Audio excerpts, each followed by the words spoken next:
Both are కరెక్టరా? ముందు మంత్రం చెప్తాను తల్లి.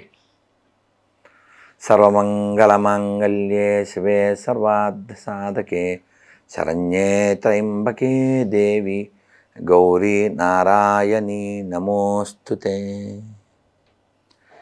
అమలు, నచ్చకపోవడం అనేది ఎప్పుడు జరుగుతుందంటే అసహజంగా ఉన్నప్పుడు నచ్చదు. మనం వీరులు పుట్టిన భూమి మీద పుట్టాం. పల్నాటి యుద్ధం జరిగిన నేల, బొబ్బిలి యుద్ధం జరిగిన నేల, ఎన్నో పోరాటాలు జరిగిన నేల, స్వతంత్రోద్యమం కోసం లక్షల మంది ఉరికంబాలెక్కిన నేల. ఇక్కడ గొర్రె మెదడు ఉంటే ఎంతవరకు న్యాయం? అందుకని గొర్రెలు నాకు నచ్చరు. మరి గొర్రెలకి నేను ఎందుకు నచ్చను? సూటిగా మాట్లాడతారు కాబట్టి అతను చెప్తే ఎలాగమ్మా? దొంగోడు అంటే థ్యాంక్స్ అంటాడా? అండగా. కాబట్టి నీతి లేనటువంటి జాతిని తయారు చేసే ఎదురా దరిద్రం ఎక్కడ ఉందో అది ఈ దరిద్రం. గొర్రెలను తయారు చేసే ఈ దరిద్రం నుంచి అసలు ప్రపంచాన్ని రక్షించాలి. అట్లీస్ట్ మన దేశాన్ని, అట్లీస్ట్ మన రాష్ట్రాన్ని అన్నా కాపాడుకోవాలి. సో ఇది దరిద్రం అని నువ్వు ఎలా అంటావా రాధమనోహర్ అని నువ్వు అడిగావు అనుకో. ఇక్కడ శాంపిల్ నేను చదువుతాను, నీకు తెలుగు వచ్చు కాబట్టి నువ్వు చదవచ్చు. ఇదేం ప్రమాదకరంగా ఉండదు. ఇందాక ఆ పిల్ల చదివినంత ప్రమాదం కాదు. కానీ ఇది ఎంత ప్రమాదం, వీడు గాడ్డా, వీడు అసలు మనిషి కాదు అని నీకు అర్థమైపోతుంది. ద్వితీయోపదేశకాండం 13:6-11 చదువు. ఆడేమన్నాడు చదువు పైనుంచి ఫస్ట్ పేరా.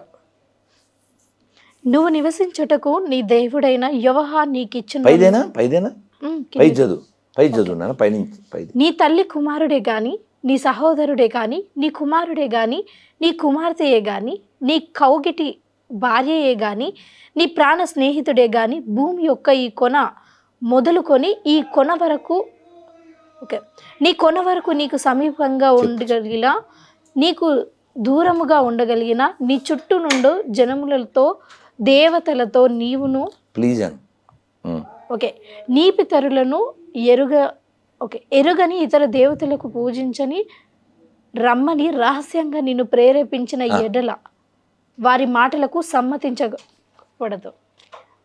అంటే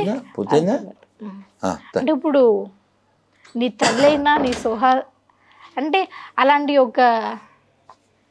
అలాంటి సంబంధం, ఫిజికల్ సంబంధానికి అది కాదు తల్లి. అమలు ఇప్పుడు అయిపోయింది. అదే పేరా. నిన్ను ప్రేరేపించిన, నిన్ను రహస్యంగా రమ్మని ప్రేరేపించిన అంటే నువ్వు రా అని చెప్పి ఎవరైనా రహస్యంగా పిలిస్తే ఏం చేయాలో వాడు ఏం చెప్పాడు పూర్తి చేయి. ప్రేరేపించిన ఎడల వారిని మాటుపరచవలెను అంటే రహస్యంగా. తర్వాత వారిని కటాక్షింపకూడదు అంటే నో మెర్సీ అపాన్ దెమ్. తర్వాత వారి యందు జాలి పడకూడదు, నో కంపాషన్ ఆన్ దెమ్. వారిని మాట పరచకూడదు, డోంట్ సేవ్ దెమ్. అవశ్యముగా వారిని చంపవలెను. ఎవరిని చంపుతారు? ఆడు యెహోవాడు చెప్పిన వాళ్ళని. యెహోవాడు ఎవరిని చంపమన్నాడు? ఎవరైనా నీ కొడుకైనా, నీ కూతురైనా, నీ భార్య అయినా, ఎవరైనా సరే వాడిని కాకుండా ఇంకెవరినైనా ప్రేమిస్తే వేసేయమంటున్నాడు. ఆడు గాడ్డా గొండగాడా? నువ్వే చెప్పు, నువ్వు చెప్పు నాన్న. ఒక మనిషి లక్షణం ఏమైనా ఉందా అడిగి? ఇప్పుడు నేను ఉన్నాను నాన్న,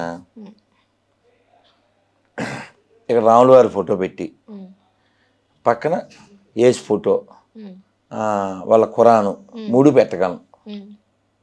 ఏ హిందూ అయినా పెట్టగలడు. హిందూ మాత్రమే పెడతాడు. ఓంకారం పెట్టి అందులో చెక్క 2 పెడతాడు ఈ చెక్కగాడు. ఏ ముస్లిం అని పెడతాడా? ఏ క్రిస్టియన్ అని పెడతాడా? మరి అన్ని సమానమని ఎలా అంటున్నావు సిగ్గు లేకుండా? ఇది ప్రమాదమా కదా? నువ్వు క్వశ్చన్ మర్చిపోతావు తల్లి, అడుగురా.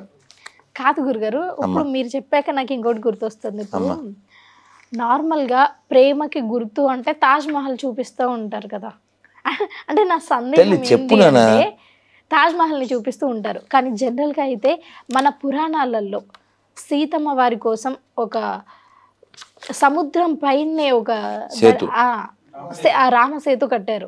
అంటే అసాధ్యమైన పనిని కూడా వాళ్ళు సాధ్యం చేస్తే దాన్ని ఎవరు ప్రేమకి చిహ్నంగా పట్టించుకోకుండా తాజ్ మహల్ని చూపించి ప్రేమకు చిహ్నంగా గుర్తు చేస్తూ ఉంటారు. దీన్ని మీరు ఎంతవరకు అసలు సమర్థిస్తారు? భలే ఇప్పుడు విషయం చెప్తాను. అది లవ్వా కొవ్వా నువ్వే చెబుతు కానీ. ఇప్పుడు షాజహాన్ అనేవాడు భార్య ముంతాజ్ చచ్చిపోయింది. ఎందుకు చచ్చిపోయింది చెప్పు ఫస్ట్.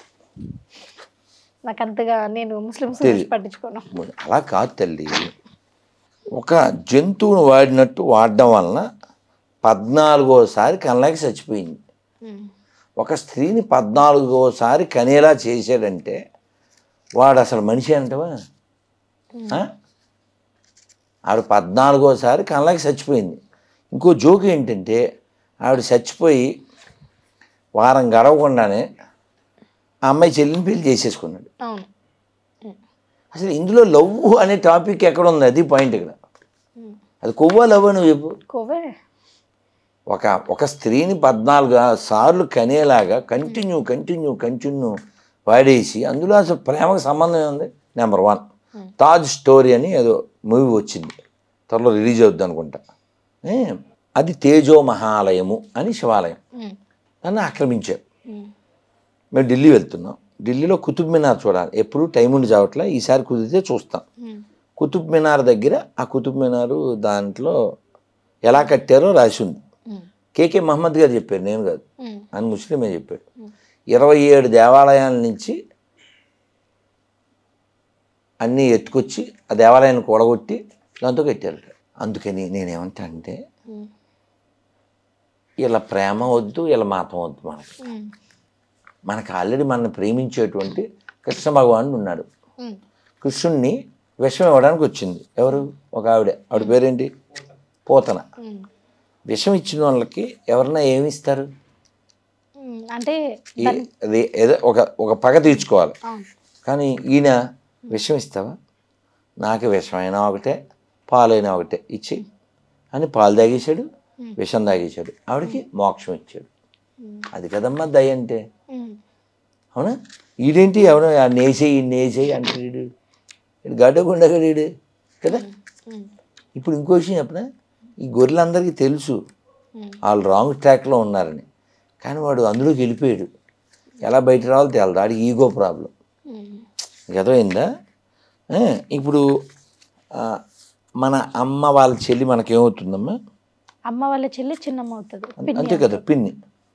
ఇందులో అప్షలోము అని ఒకడు ఉన్నాడు. వాడు ఏం చేస్తున్నాడో చదువు. తన తండ్రి భార్యలు తనకు పిల్లలు అయిన వారిని అందరి ముందు ప్రదర్శనంగా చూసా అయిపోయింది. నేను ఇలా చదవాలి. ఎలా చదువుతా? ఎవడో చదవలేడు. నువ్వు చదువుతావు? వీడికి పబ్లిక్లో టెంట్ వేసి తన తండ్రి భార్యలు వాళ్ళందరినీ ఈ అప్షలోము గాడు పబ్లిక్లో టెంట్ వేసి వాళ్ళందరితో కామక్రీడలు చేస్తున్నాడు. అదవుతుందా? అప్షలోము అనేవాడు. సో ఇక్కడ వీళ్ళకి వావి వరస ఏముండదు. అందుకే మీరు కావాలంటే గమనించండి. ఓ మంచి ఫ్యామిలీ అడగండి, ఎవరన్నా అడుగుదాం కొన్ని మంచి ఫ్యామిలీ.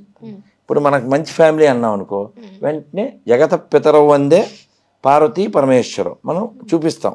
అవునా? అదే గొర్రెలకి మంచి ఫ్యామిలీ ఎక్కడ ఉంటుంది? వాళ్ళ బుక్కులో ఓ మంచి అన్నయ్య మంచి అన్నయ్యని చూపించగలరా వాళ్ళు? ఒక మంచి అన్నయ్యని, ఓ మంచి తమ్ముడిని, మంచి అమ్మని చూపించగలరా? ఇన్ని మాటలు ఎందుకు? ఈ పీసుబాబు, యేసుబాబు, వాళ్ళ బాబు ఎవరో తెలియదు. ఇప్పుడు మీ నాన్న పేరు ఏంటమ్మాయి? వెంకటేష్. టక్ చెప్పేసావు కదా. బాబు మీ నాన్న? టక్ చెప్పేశారా? ఎరా మీ నాన్నగారు? టక్ చెప్పేశారా? నాగార్జున మీ నాన్న చెప్పేశారా? మా నాన్నగారి పేరు సత్యనారాయణ చెప్పేశారా? ఇప్పుడు ఎవరినైనా గొర్రెని అడుగుదాం, వాళ్ళ నాన్న ఎవరు, యేసు వాళ్ళ నాన్న ఎవరు? రెండింటికి ఆన్సర్ వద్దామో చూడు.